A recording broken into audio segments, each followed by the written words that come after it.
So with these, with this broken piece, this is the part which goes through the clock and screws underneath here, and that obviously, and then that goes through the top there. My little thought is perhaps if I can drill into there and put a thread on there, and then bring this thread up enough so it comes out through there and then screws these two bits together. I'm trying to do this looking through the camera, so that it screws them together. It's going to take a little bit of filling work as well in there, which is a shame. I didn't want to do any filling on here, and then that will become one piece again. Now, as I say, they're not brass, so which means I'm not going to, it's not like as if I can polish them up and make them look pretty or anything. They are metal, so maybe the filling ain't going to be such a big deal if I make a nice enough job of it. But I want it to be strong, so as I say, the idea is that going straight through there and joining these two things together might be the best way. So what I'll probably try and do is stick this in my lathe, see if it's centered nicely, and then run a drill bit through there and a cutting tool. Right, I've put this in the lathe to see if I could drill through it, but it's camming right out, so there's no chance of me doing it this way. So the other way will be for me is to put it in a vise and try to drill it out by hand.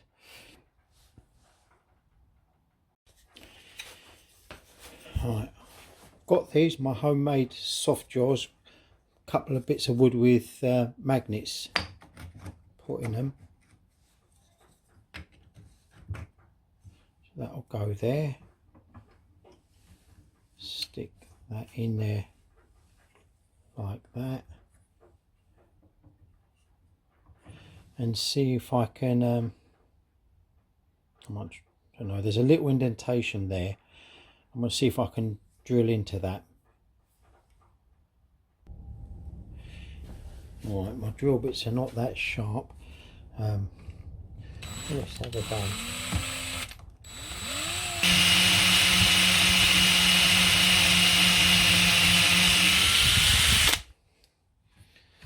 Right, that's deep enough for me.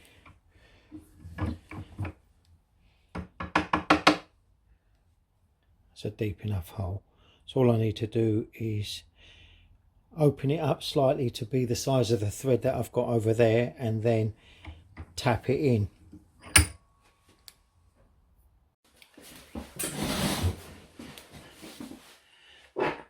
Now that I've re-tapped all the pieces, the idea being is that, so this goes on top, screw that in at the same time, match where it's broken, although as I said it weren't a clean break, so it's a little bit all over the place.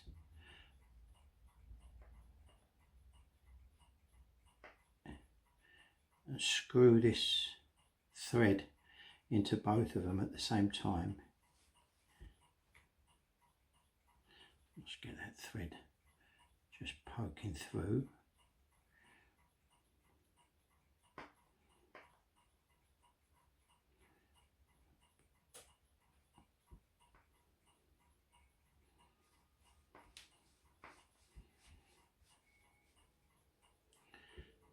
Right. It looks a little bit wobbly, but I'll be able to bend that.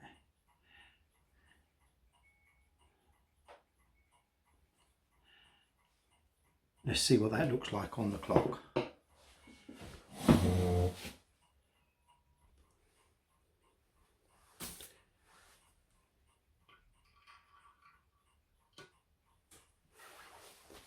That goes on pretty good.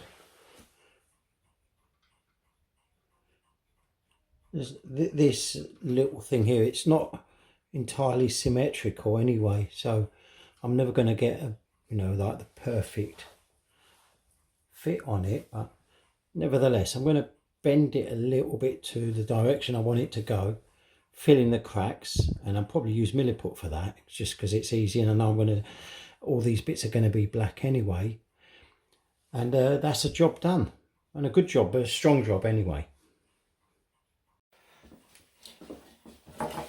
As I say, part of this restoration job for me is to remove the columns so that I could polish up the brass, and also wanting to remove this plaque here and polish that up too. It's something that pays me to do, because I never know which way it's going to go, but is to separate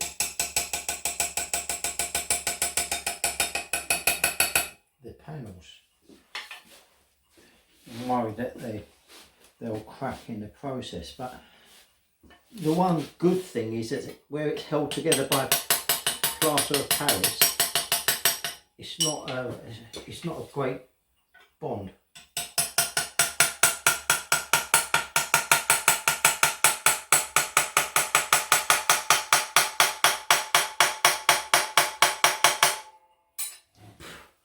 It's not coming off as cleanly as I expected it to.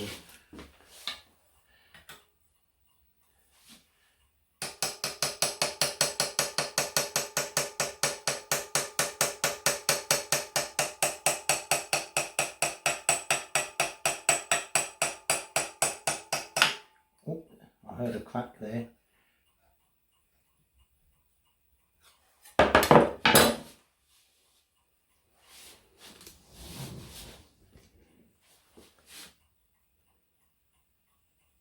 Yep, that's the first piece off.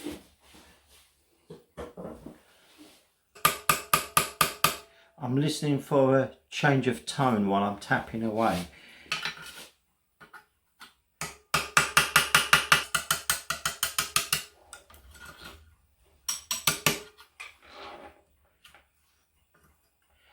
Now there's the plaque.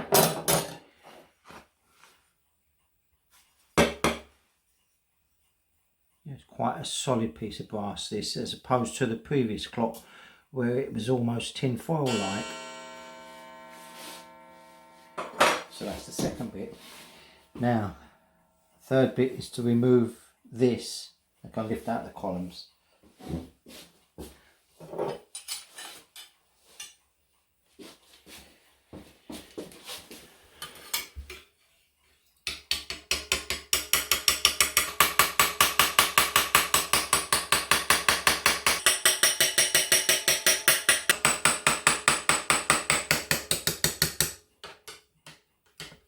And there we are. There you go, a pillar's come off with it.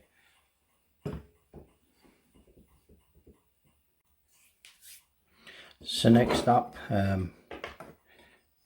is for me to get these polished. In a previous video I took the columns apart, but I'm not going to do that this time. I think I'm just going to put these on my polishing wheel, and if the black wears off, I'll just mask the brass off and recoat it. And I may even just do that anyway, just to get everything looking fresh.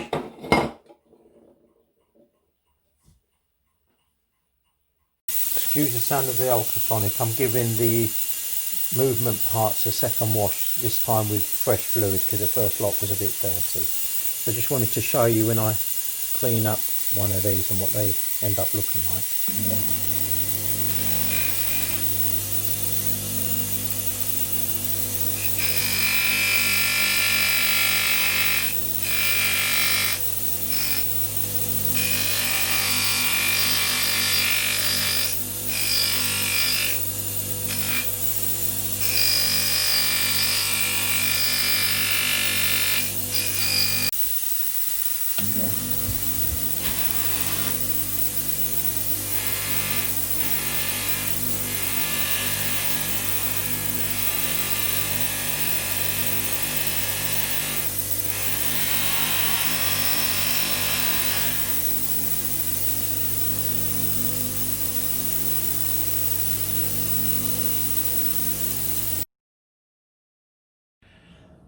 I've just degreased these columns and masked them off. Started doing it with masking paper, but I found insulation tape to be better because you can wrap it tighter and it gets into the contours and you get a better line.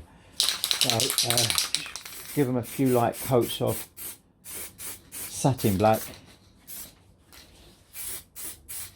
and they'll be all done.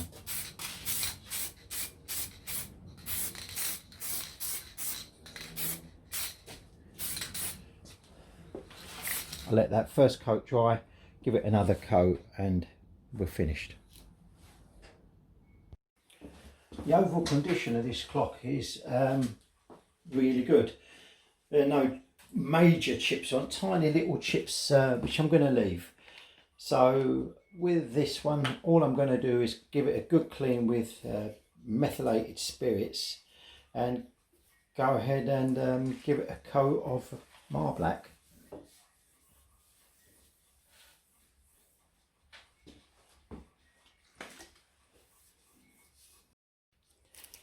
Now that I've got the parts all clean, I can begin coating it with Marblack, my favourite of all the slate clock refinishing products. First, what I will do is with a small brush get it into all the little corners and crevices.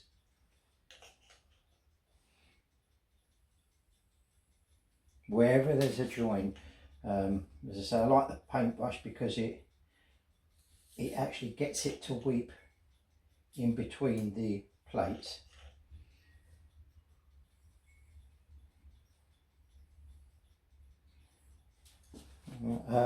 Some of you might have noticed that these two bits here looking quite nice and gold, and it's a new product that I'm test driving. Because one of the holy grails has been for me to work out what's the best way to fill in these engravings. And yeah, I've sort of created my own method, but just felt there could be a better way. Well, just while I was on the internet the other day, I looked at something and I thought, you know what, I wonder if that'll work. And I'll show you that when I come to that stage. And I think it might be the best thing so far. I hope.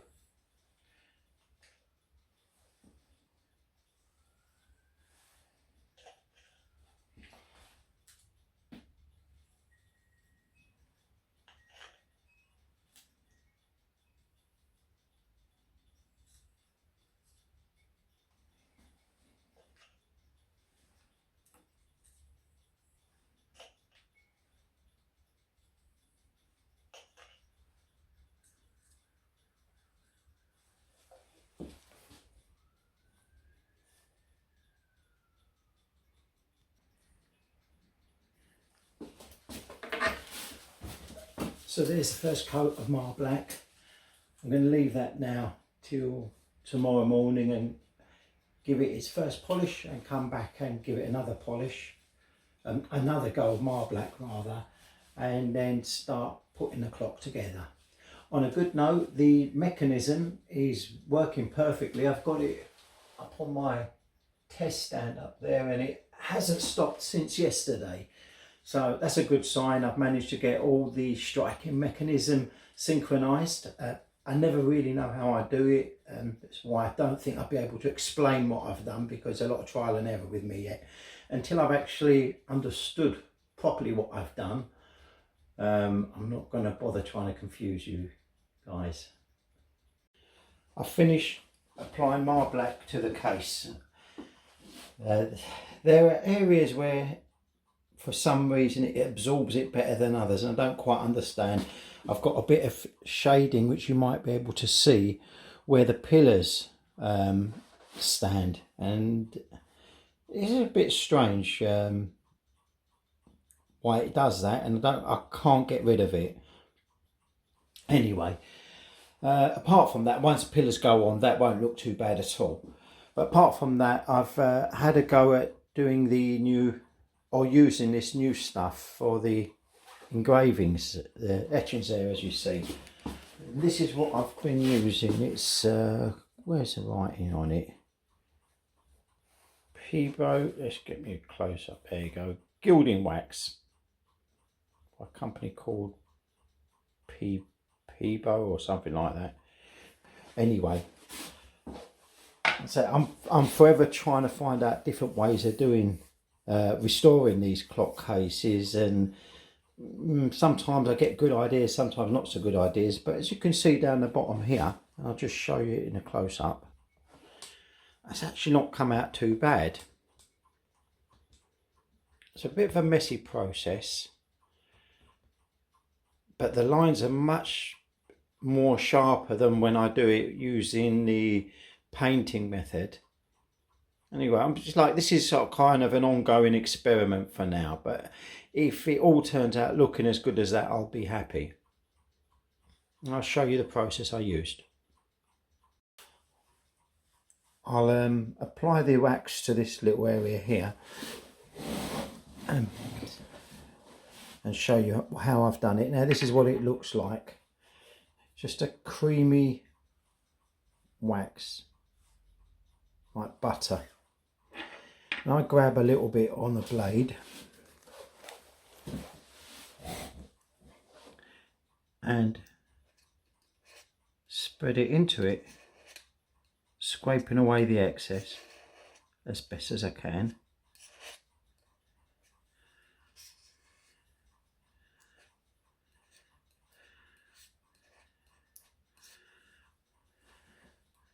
Making sure I'm filling in all the little lines nicely.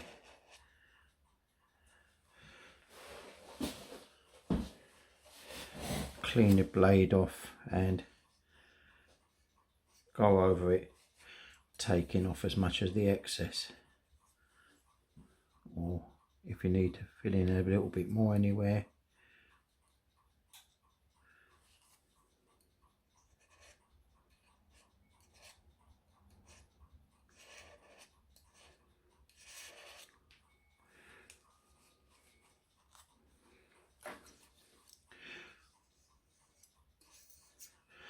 So obviously it's made quite a bit of a mess around the area there, and this is where the sort of experimenting came into it. Now with the other engraving that I showed you, let's go.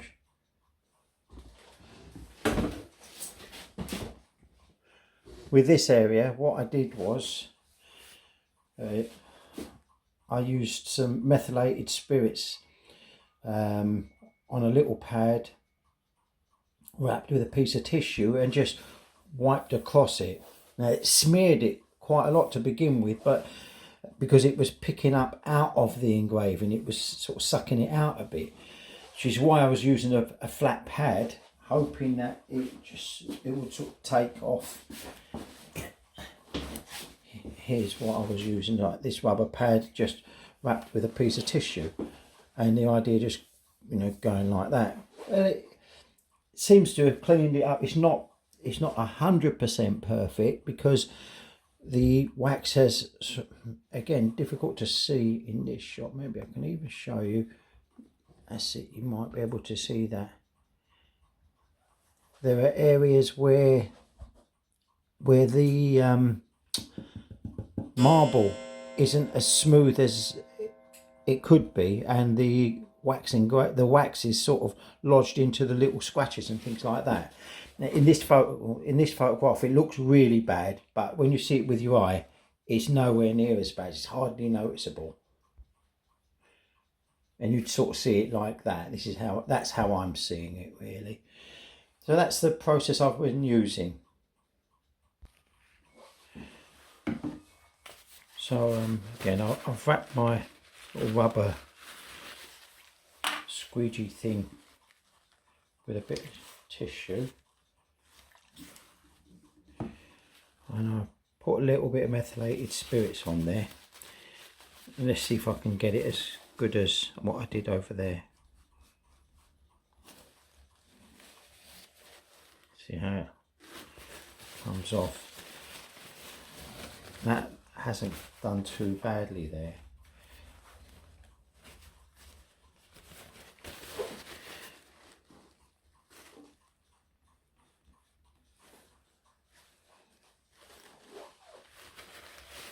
And keep changing the position of the tissue to stop it from smearing any further. I think going in one direction is best because I'm trying to keep it. See, that's actually pretty good. A little bit missing there, which I can just add in. But having said that, if you look at it from another angle,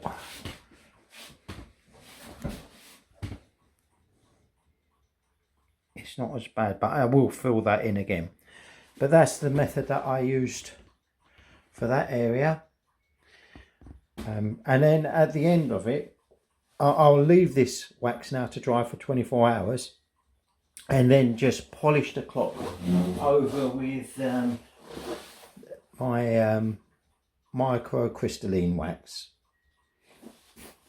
and that will just seal everything in.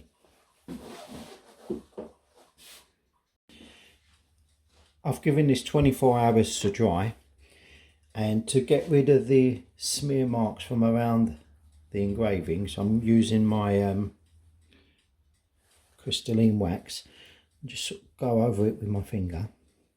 Doesn't matter if it gets into the engraving. And then using a nice piece of tissue wrapped around my rubber thing, whatever you want to call it.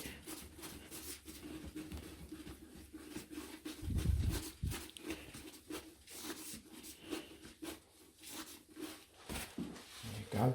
And that's come out pretty good.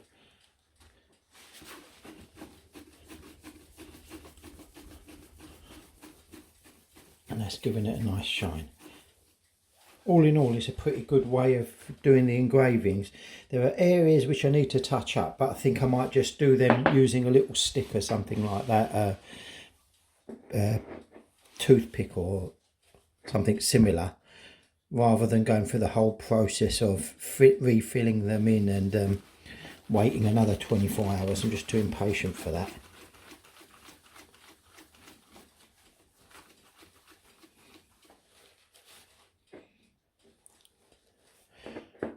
This was just an experiment. Overall, I'm quite pleased with it. It might be making things a lot easier for me, because the filling in the engravings was like one of the most fiddliest of jobs when it came to these clocks for me.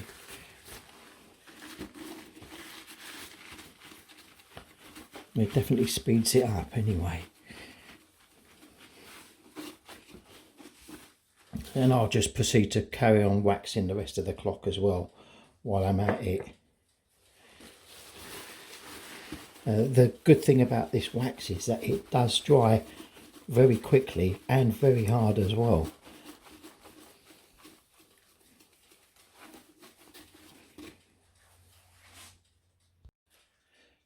Now that the clock has been polished and the engraving's been done, a few little bits I've got to do on the engraving still, I'm ready for my favourite bit, which is putting everything back together. You can see I've polished up the columns and sprayed them. I've just sealed the brass with a brass lacquer to stop it from tarnishing again, and got my tube of silicone, and I'm ready to go.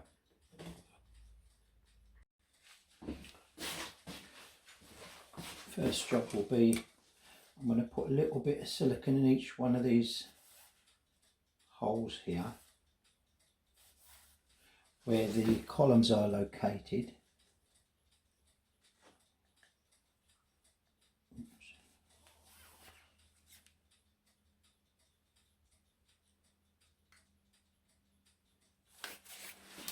And I'll do the same on the underside of this. Get rid of the excess.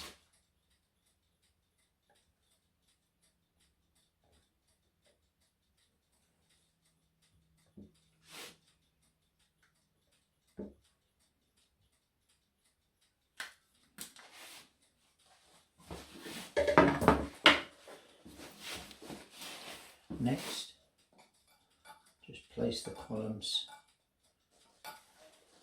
roughly, wrong way around,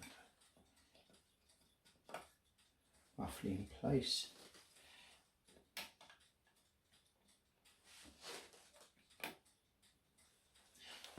The columns on the thread, they've got one side which is slightly longer and one's than the other side which is shorter.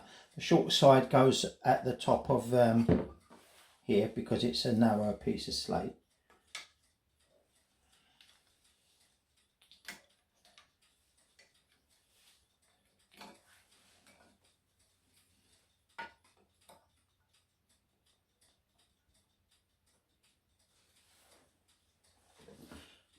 Next,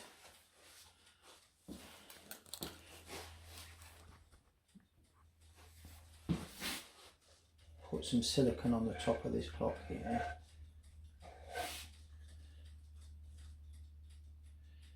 Keeping away from the edges because it will squelch out.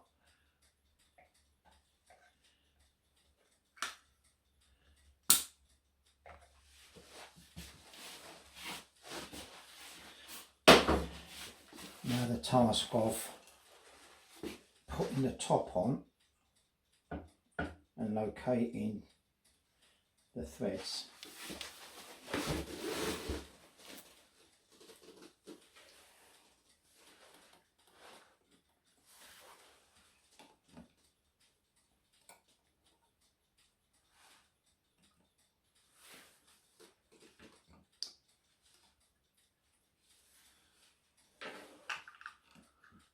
Feel them popping into place.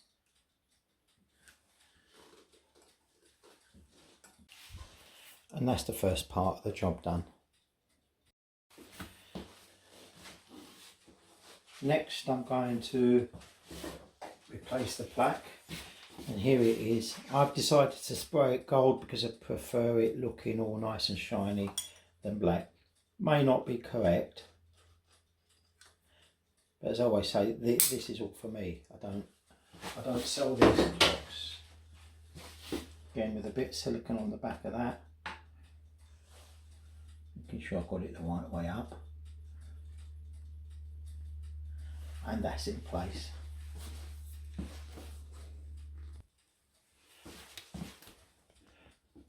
And finally, the dome on the top.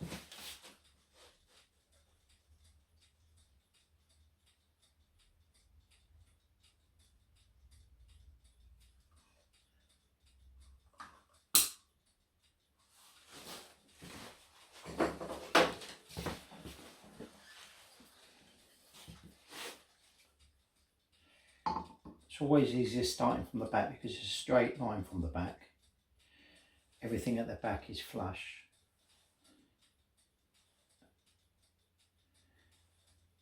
You've got some sort of point of reference.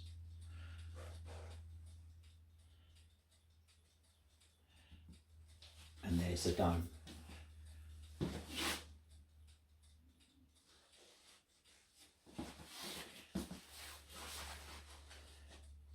Now all I need to do is allow that to set. Although I'm maybe not too happy with some of these, but I'll fix them in place until the glue goes off anyway. And as you can see, the clock is now starting to take shape.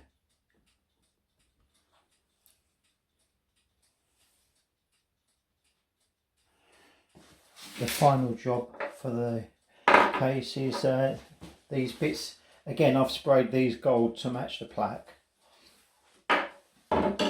These ones just simply screw on like that.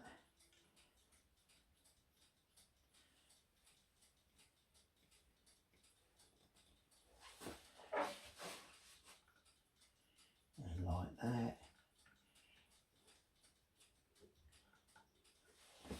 And this one, as you know, I've repaired this one, and the repair is really good. It's a really strong repair.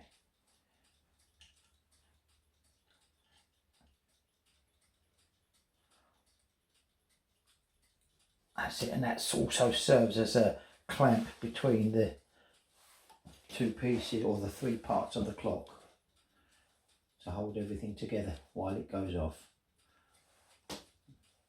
So what I do like about using the silicone is that you've got a little bit of time to move things around until you're happy with the positioning.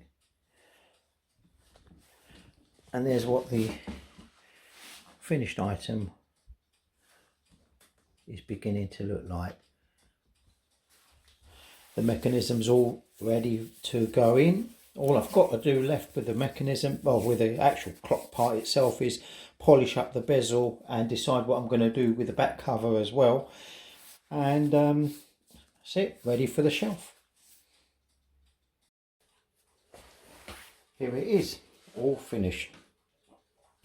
Managed to sort out the problem with the chime, and now it's running properly. It was just a silly little pin had fallen out of place and the arm had fallen off.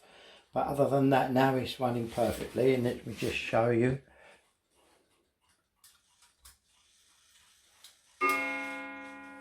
Chime for 1/2 single chime.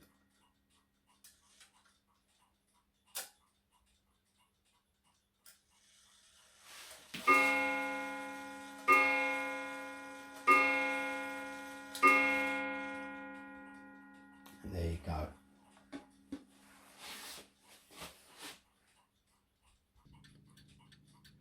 Behind the scenes, looks lovely, works lovely.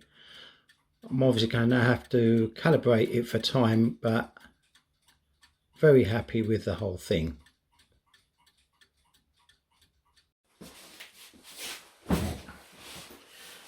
Right, there we go. Another clock finished. Another one for my collection. It was a nice restoration. This one wasn't nothing too hard about it.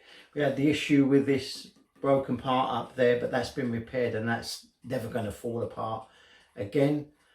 And we've given this clock another 150 years worth of life, let's hope. Make sure you like and subscribe to my videos if you've enjoyed watching, and there will be more coming up shortly. Thank you.